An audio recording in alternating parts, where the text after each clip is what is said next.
Series का हमारा complete हो चुका है कल ही। अब हम पढ़ेंगे वर्ड फॉर्मेशन। चैप्टर नंबर 4 है जो हमारा। ये रीजनिंग की क्लासेस है हमारी, चाहे जेके से भी का एग्जाम हो चाहे कोई भी एग्जाम हो। देखिए सबसे पहले हमें पता होना चाहिए कि वर्ड फॉर्मेशन होती क्या है। देखो वर्ड फॉर्मेशन अरेंजमेंट जो है आपकी, इसमें क्या किया जाता है, आपकी जो भी हम बच्चे हैं, जो भी एग्ज़ाम देने जा रहा है बच्चा, उसकी वर्ड बिल्डिंग प्रोसेस जो है उसको चेक किया जाता है कि इंग्लिश के अल्फ़ाबेटिक आपको वर्ड्स दिए होंगे और आपने किस तरह से उसको उसको वर्ड्स को फॉर्म कर सकते हो आप या नहीं, और या फिर वो वर्ड दिए हैं उनसे कौन सा वर्ड बन सकता है। ये चीज़ें पूछी जा सकती हैं। या एक पूरा वर्ड दिया होगा, पूरा एग्जाम्पल के साथ मैं आपको समझाऊंगा कि इसको कैसे करना है। वर्ड फॉर्मेशन में करना क्या है, एक वर्ड दिया होगा और हमें चूज़ करना होगा कि क्या इस लेटर से ये वर्ड बन सकता है जो हमें वर्ड्स दिए गए या नहीं बन सकता। कभी कभी क्या होता है कि इंग्लिश लेटर में कुछ जंबल वर्ड्स भी दिए। जंबल वर्ड्स मतलब कि स्टेप बाय एक से आगे बढ़ के गैप भी होता है, जंबल आगे पीछे वर्ड्स भी होते हैं। तो चलिए हम इसको डिटेल में देख लेते हैं कि किस तरह से हम लोग इसको सॉल्व कर सकते हैं, किस तरह के क्वेश्चन हमें इसमें पूछे जा सकते हैं। सबसे पहले तो हम यही देखेंगे कि किस किस तरह के क्वेश्चन हमें वर्ड फॉर्मेशन में पूछे जाते हैं। दो तरह के क्वेश्चन अक्सर हमें वर्ड फॉर्मेशन में पूछे जाते हैं, कोई भी कॉम्पिटेटिव एग्जाम हो, ये चाहे कोई भी हो, चाहे जेके एस भी हो, कोई भी हो। देखिए word formation using letter from given words. देखिए एक तरह के क्या क्वेश्चन होते हैं कि आपको वर्ड बनाना है और आपको गिवन वर्ड्स दिए हुए उनमें से ही वर्ड बनाना है। तो इसमें हम क्या करें, देखो फर्स्टली आपको क्या करना है, एक वर्ड आपको दिया होगा और 4 अदर वर्ड्स दिए होंगे। आपको क्या करना है कि इस आपको या तो ये पूछा होगा इनमें से कौन सा बन सकता है ये वर्ड यूज़ करके, या फिर ये पूछा सकता है कि कौन सा इनमें से नहीं बन सकता है। सेकंड क्वेश्चन आपको इस तरह से पूछा जा सकता है कि वर्ड्स आपको दिए हो सकते हैं और कैंडिडेट्स को ये पूछा जा सकता है कि एक मीनिंगफुल लेटर बनाओ इसके साथ आप, ठीक है। जैसे 1, 3, 5 या 8 लेटर को यूज़ करके या 1, 2, 4 लेटर को यूज़ करके एक मीनिंगफुल वर्ड बना दो जिसका कोई मतलब हो। ये दूसरी तरह का क्वेश्चन हो गया। तीसरी तरह का क्वेश्चन ये हो सकता है, ये सारे हम एग्जाम्पल के साथ देखेंगे। तीसरा क्वेश्चन आपका ये हो सकता है कि कुछ वर्ड्स आपको दिए हो सकते हैं और कैंडिडेट्स को ये बोला जा सकता है कि आप क्या करो, एक मीनिंगफुल इंग्लिश वर्ड बना दो, पॉसिबल जो भी यहाँ से बन सकता है। तो चलिए हम इसको डिटेल में देख लेते हैं एग्जाम्पल के साथ कि किस तरह के क्वेश्चन हो सकते हैं। जैसे पहला क्वेश्चन है आपका, इनमें क्वेश्चन में आपने क्या करना है, एक alternative word, select the word which can not be found by using the letter given. आपने वो बताना है कि कौन सा वर्ड ये जो आपको लेटर दिया है इससे नहीं बन सकता है। करैक्टर आपको दिया है, इनमें से कौन सा वर्ड के साथ नहीं बन सकता है। तो देखिए हम देख सकते हैं गिवन वर्ड के साथ हेरिडिटी, जो आपका हेरिडिटी ऑप्शन नंबर अगर आप सी देखें, HEARTY, वो नहीं बन सकता। क्योंकि आप देखिए इसमें वाई का यूज़ हुआ है दोस्तों, लास्ट में वाई है, लेकिन अगर हम कैरेक्टर वर्ड में देखें तो यहाँ पे हमें वाई नहीं दिखेगा। तो इसी तरह से हम ये देख सकते हैं कि वहाँ पे वाई था ही नहीं, इसका मतलब ये जो वर्ड है ये हमारा वर्ड नंबर सी जो है ये नहीं बन सकता इसको यूज़ करके। तो इसलिए यही हमारा आंसर रहेगा। आपने क्वेश्चन को ध्यान से पढ़ना कि क्वेश्चन में पूछा क्या गया है। देन अगर हम आगे देखें, इसमें क्या करना है, a word has been given followed by 4 words, 4 words के साथ एक वर्ड दिया गया, आपने बताना है कि कौन सा वर्ड जो है वो इनको मिलाकर बनाया जा सकता है। फाइंड दैट वर्ड, हमने वो वर्ड ढूंढना है। ये 4 वर्ड्स हैं, इनमें से कौन सा वर्ड जो है वो डेमोक्रेसी को यूज़ करके बनाया जा सकता है दोस्तों। तो देखिए जैसे हम देख सकते हैं यहाँ पे, देखिए जो ऑप्शन नंबर सी है आपका मैरेसी, MARCY।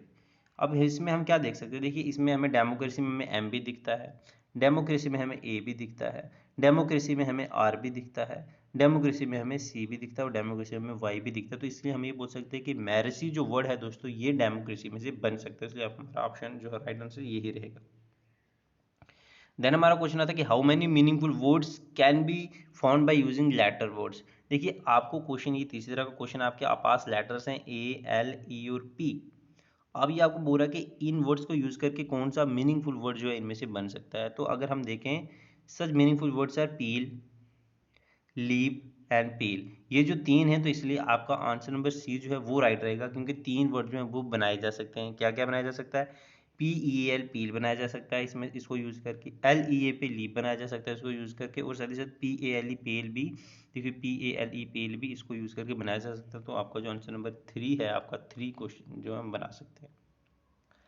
देन आपका दूसरी तरह के क्वेश्चन आपको ये पूछे जा सकते हैं कि वर्ड फॉर्मेशन बाय अनस्क्रैम्बलिंग लेटर्स। चलिए इसको देख लेते हैं हम। सेट ऑफ लेटर्स आपको दिए होंगे जंबल ऑर्डर में, हमने क्या करना है, candidate required to arrange these letters to form a meaningful word. आपको आगे पीछे करके वर्ड दिए होंगे और आपने उनको से ही मीनिंगफुल वर्ड उसको उनका बना देना है। तो कैसे, always try to place the letter according to number provided in option rather than doing it on the basis of your vocabulary. आपने क्या करना है, जिस तरह से नंबर आपको दिए गए ना नंबर, उनके बेसिस पे करना है, अपने से वोकेबलरी नॉलेज यूज़ नहीं करनी है इसमें। जिस तरह से वहाँ पे क्वेश्चन में नंबर दिए हुए हैं उसी तरह से आपने इसमें यूज़ करना है। तो चलिए एग्जाम्पल के साथ हम इसको भी समझेंगे किस तरह से हम इसको सॉल्व कर सकते हैं। यहाँ पे बोल रहे हैं select the combination of numbers to form a meaningful word. इनमें से हमने कोई कॉम्बिनेशन लेना है और एक मीनिंगफुल वर्ड बना देना है। तो अगर हम इसको ध्यान से देखें यहाँ पे, तो अगर हम ऑप्शन नंबर 4 को यहाँ पे ध्यान से देखें 6 3 5 2 1, अगर हम 6 को सबसे पहले लगा देते हैं तो बी, देखिए एक मीनिंगफुल वर्ड बना, इनको आपने आगे पीछे करना है। देखो ये वर्ड लिखा हुआ है लेकिन आगे पीछे कर दिया आपने, इसको सीधा करना है, ये जंबल वर्ड है। तो देखिए क्या है, अगर हम 6 वाले को पहले लगा देंगे तो बी है, देन आर मतलब कि 3 नंबर वाला बी आर, फिर ए कहाँ पे देखो आप 5 नंबर 5 में लगा देंगे बी आर ए हो गया, फिर एन आ गया 2 नंबर पे 2 लगा दिया, फिर सी लगा देंगे 4 नंबर वाला, और फिर एच लगा देंगे 1 नंबर वाला। तो आपका ब्रांच जो है वो बन जाता है। तो ब्रांच एक मीनिंगफुल वर्ड है।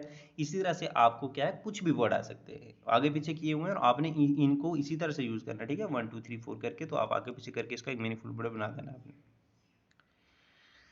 Then arrangement of the word as per dictionary, देख लेते हैं इसको। To arrange the word as per dictionary follow, क्या स्टेप्स आपने लेने हैं अगर डिक्शनरी के लेवल पे हम देखें। First alphabet each word are arrange words in order which these alphabet appear in the English. देखिए आपने क्या करना है, अगर आपको क्या है कि more than one words begin with the same alphabet, देखिए अगर आपको कोई भी वर्ड दिया, देखिए डिक्शनरी में सबसे पहला वर्ड कौन सा होगा, जो ए से शुरू होगा, ठीक है। अगर मान लीजिए ए वाले 2 वर्ड हैं, ए वाले 2 वर्ड है, तो आपका पहला वर्ड कौन सा होगा, जो ए बी से शुरू होगा। दूसरा वर्ड कौन सा होगा, जो ए सी से शुरू होगा। तो इस तरह से हमने दिखाना है कि आपको कुछ नहीं होगा कि आपको ये पूछा सकता है कि सबसे पहला वर्ड कौन सा है, सबसे लास्ट वर्ड कौन सा है, ठीक है। तो चलिए हम इसको डिटेल में देख लेते हैं। तो किस तरह से which are the following words will come at second place, अगर डिक्शनरी की बात करें तो इनमें से सेकंड प्लेस पर कौन सा आएगा भाई, ये 4 वर्ड दिए हुए हैं आपको, देखिए सेकंड पे कौन सा आएगा।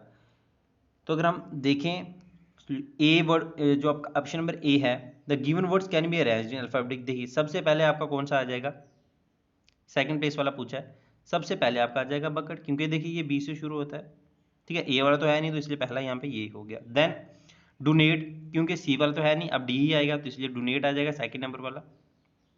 देन एफ वाला आएगा और एंड में एन वाला आएगा, तो क्लियरली हम देख सकते हैं यहाँ पे डोनेट वर्ड जो है वो दूसरे नंबर पर आएगा।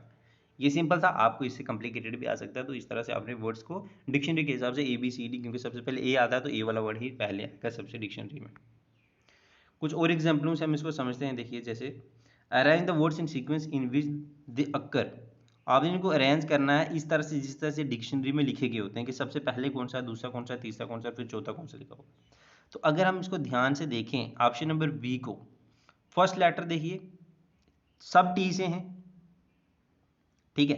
अगर सब टी से हैं तो हमें पता है यहाँ से तो नहीं चलेगा ना भाई, क्योंकि सब तो टी से हैं, मैंने आपको ये बोलता। लेकिन अब अगर हम इसको ध्यान से देखें तो सबसे टी के ए बी सी में अगर हम देखें तो क्या आता है, तो यहाँ पर आप देख सकते हैं option, the first letter of each word is T, so we will look at the second. अगर अब हमने अगर सब पहले में सब में टी आ गया तो हमने क्या करना है, सेकंड वर्ड को देखना है दोस्तों।